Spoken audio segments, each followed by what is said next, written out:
அனைவருக்கும் வணக்கம். இன்னைக்கு தக்காளி பிரியாணி எப்படி செய்கிறது தான் நம்ம இன்னைக்கு பார்க்க போகிறோம். அதுக்கு தேவையான பொருட்கள், நான் 2 கப் பாஸ்மதி ரைஸை அரை மணி நேரம் ஊற வச்சு நல்லா கழுவி வடித்து வச்சுருக்கேன். அது ஊறி இப்படி இருக்கு. 3 தக்காளி, நான் தக்காளியை மிக்சியில் அடித்து பியூரியாக எடுத்து வச்சுக்க போகிறேன். இது நாட்டு தக்காளின்றனால நான் 3 எடுத்திருக்கேன், நல்லா புளிப்பு கொடுக்குன்றனால. ரோமா டொமேட்டோஸ், பெங்களூர் தக்காளியாக இருந்தால் நீங்கள் 4 எடுத்துக்கோங்க, ஏன்னா அது புளிப்பு கம்மியாக இருக்கும். 1 கப் தேங்காய் பால் எடுத்து வச்சுருக்கேன். 3 ஸ்ட்ரிப் புதினா, சும்மா ஒரு 3 ஸ்டெம் மல்லித்தலை, 5 பல் பூண்டு, அதுக்கு பாதி இஞ்சி, 2 சின்ன வெங்காயம். இதை நம்ம அரைச்சிக்க போகிறோம். இந்த பிளேட்டில் இருக்கிறத நம்ம அரைச்சிக்க போகிறோம்.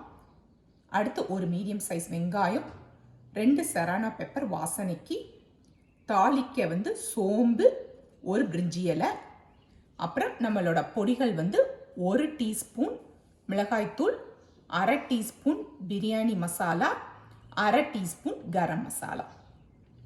வாங்க இப்போ எப்படி செய்கிறதுன்னு பார்ப்போம். இப்போ இது ரெண்டையும் நம்ம அரைச்சிட்டு வந்துடுவோம்.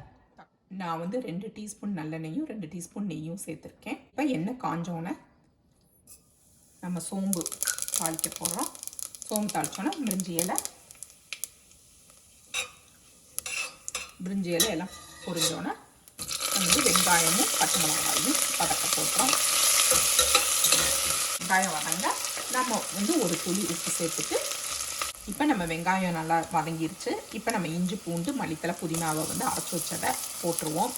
நீங்கள் வேணும்னா இஞ்சி பூண்டு பேஸ்ட்டு போட்டும் பண்ணலாம், மல்லி புதினா எல்லாம் வதக்க போடலாம். ஆனால் இது நல்ல ஃப்ளேவர் கொடுக்கும், அதனால தான் நம்ம இப்படி செய்கிறோம்.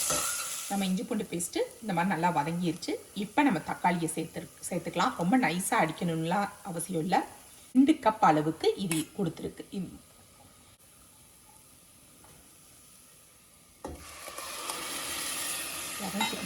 கப் அளவுக்கு நான் தக்காளி சேர்த்துக்கிறேன்.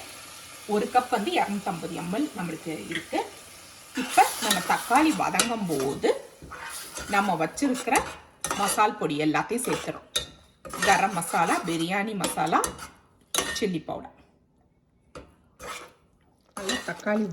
நல்லா தக்காளி வதங்கட்டும். வதங்கின பிறகு நம்ம அடுத்து அரிசி போடலாம். இப்போ நம்ம தக்காளி நல்லா வதங்கி ஓரளவுக்கு எண்ணெய் பிரிஞ்சு வந்துருச்சு.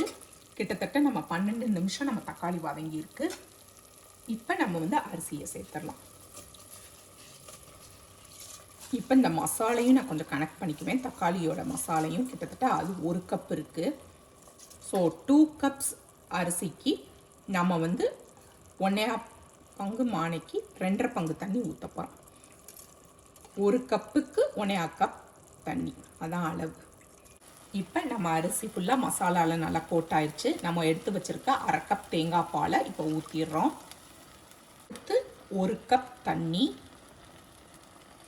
அதையும் ஊற்றிடுறோம். மசாலா நம்ம 1 கப், அதாவது வதக்கின மசாலா நம்ம 1 கப்புன்னு கனெக்ட் பண்ணங்காட்டி இப்போ கரெக்டாக 2.5 கப் அளவுக்கு நம்மளோட மசால், தண்ணி, தேங்காய் பால் எல்லாம் சேர்ந்துருக்கு.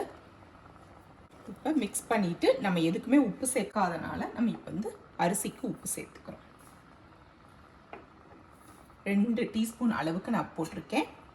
இப்போ நீங்கள் குக்கரை மூடி 10 நிமிஷம் மீடியம் ஃப்ளேம்லேயும் 5 நிமிஷம் லோ ஃப்ளேம்லேயும் வச்சு ஆஃப் பண்ணிடுங்க. நான் முடிஞ்ச பிறகு பார்க்குறேன். இப்போ நம்ம குக்கர் சத்தம் அடங்கிருச்சு. இப்போ நம்ம திறந்து பார்த்துடலாம். பாருங்கள் எவ்வளோ நல்லா வந்திருக்குன்னு. கரெக்டாக இருக்குது, அடி ஒட்டாமல் கரெக்டாக வந்திருக்கு நம்மளுக்கு. ஓகே, இதுதான் நம்ம ஃபைனல் ப்ராடக்டோட தக்காளி பிரியாணி. இதை கண்டிப்பாக நீங்கள் வீட்டில் செஞ்சு பாருங்கள். உங்களுக்கு கண்டிப்பாக பிடிக்கும். தேங்க்யூ. தேங்க்ஸ் ஃபார் வாட்சிங். பாய்.